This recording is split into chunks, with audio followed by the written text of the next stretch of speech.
Tu veux avoir des informations sur la chute qu'on a eue aujourd'hui dans les crypto-monnaies? Alors regarde cette vidéo.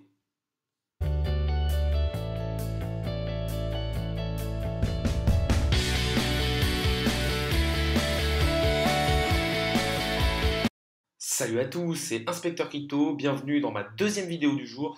Tout simplement juste un petit update sur le Bitcoin parce qu'on voit que le marché est rouge, le marché cède. Là on est actuellement sur quasiment 8% de baisse sur le Bitcoin, donc forcément les altcoins qui cèdent encore plus, on voit du 10-15% quasiment partout. Alors c'était juste pour vous faire un petit update. Donc tout simplement, on va aller regarder d'abord le Scalpex Index qui permet de voir d'un premier coup d'œil comment va le marché. Clairement, on voit que là, on a quand même sur les dernières semaines eu deux belles baisses, que la petite tendance haussière qu'on avait installée depuis quasiment mi-juillet a été remise en cause parce qu'on fait ce plus bas là a été cassé, enfin est en train d'être cassé sur cette clôture là. Si on monte au-dessus des 40, si on clôture au-dessus des 44 500 $, elle sera encore d'actualité, mais pour l'instant, on est en train de remettre en cause la tendance haussière. On voit du coup qu'au niveau du Fear and Greed, on est en neutre, mais il faut savoir que tout ça se fait avec un jour de décalage. Donc en fait, ce qui arrive aujourd'hui sera impacté demain. Donc je pense que demain, on sera plus dans la peur ou l'extrême peur en fonction d'où on clôture. Social Index à fond sur up et le Market Order Flow en recherche de vente. Donc, on va aller regarder tout simplement les graphiques. Donc, côté graphique, les deux lignes jaunes, on voit c'est le range dans lequel on était resté pendant un long moment cet été.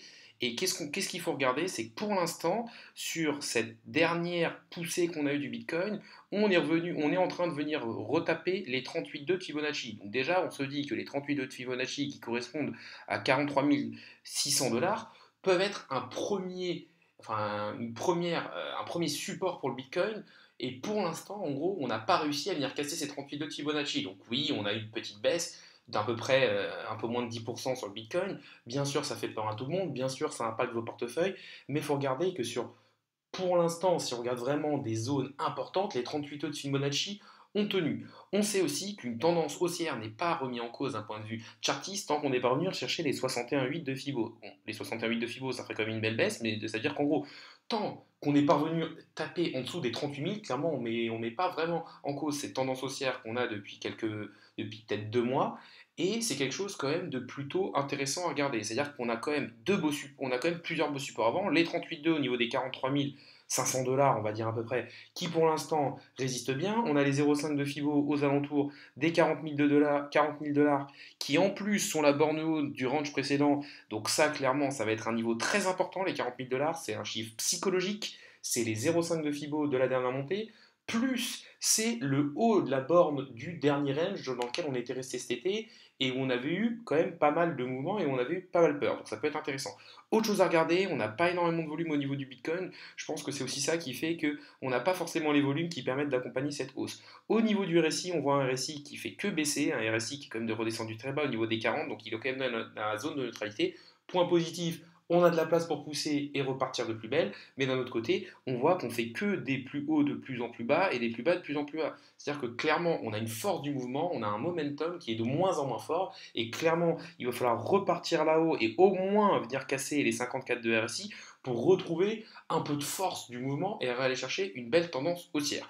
Qu'est-ce qui peut expliquer cette baisse sur le Bitcoin? Ça peut être déjà le fait que le marché a pour but de faire peur aux investisseurs pour que quand on part dans une montée, il y ait le moins de personnes dedans. Deuxièmement, on sait qu'il y a des liquidations qui sont entre les 42 000 et les 40 000, qu'il y a pas mal de liquidations à aller chercher. Donc le market maker peut peut-être aller vouloir aller chercher ces liquidations.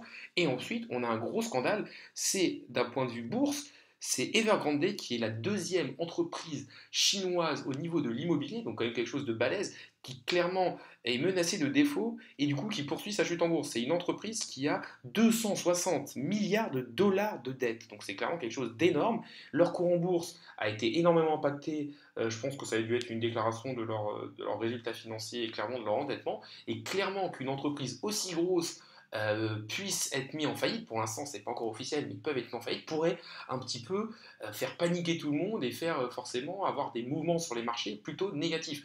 Moi, ça me fait un peu penser à Lehman Brothers avec la crise des subprimes en 2008, et on a vu que derrière, ça n'avait été pas joli joli. Donc clairement, pour moi, ce qu'il faut surveiller, c'est un peu aussi Evergrande au niveau d'un point de vue un peu plus macroéconomique. Sur le Bitcoin, il faut regarder est-ce qu'on va casser en clôture journalière en gros les 43 500 qui sont les 38,2 de Fibo. Si on y va, clairement, moi je pense qu'il faut vraiment regarder le niveau des 40 000 parce que les 0,5 de Fibo du retraitement plus le fait qu'on soit sur la partie haute de l'ancien range, ça va être vraiment les 40 000 pour moi à ne pas casser, sinon on risque vraiment de retourner très bas et de faire très peur au marché, et aussi surveiller le RSI ou le momentum. La vidéo du jour et l'update du jour est maintenant finie. N'hésitez pas à liker cette vidéo, à commenter, à me dire ce que vous pensez de ce type d'intervention, et n'hésitez pas non plus à suivre la chaîne, à vous abonner. 70% des personnes qui utilisent mon contenu au jour le jour ne sont pas abonnées. Salut à tous et à la prochaine!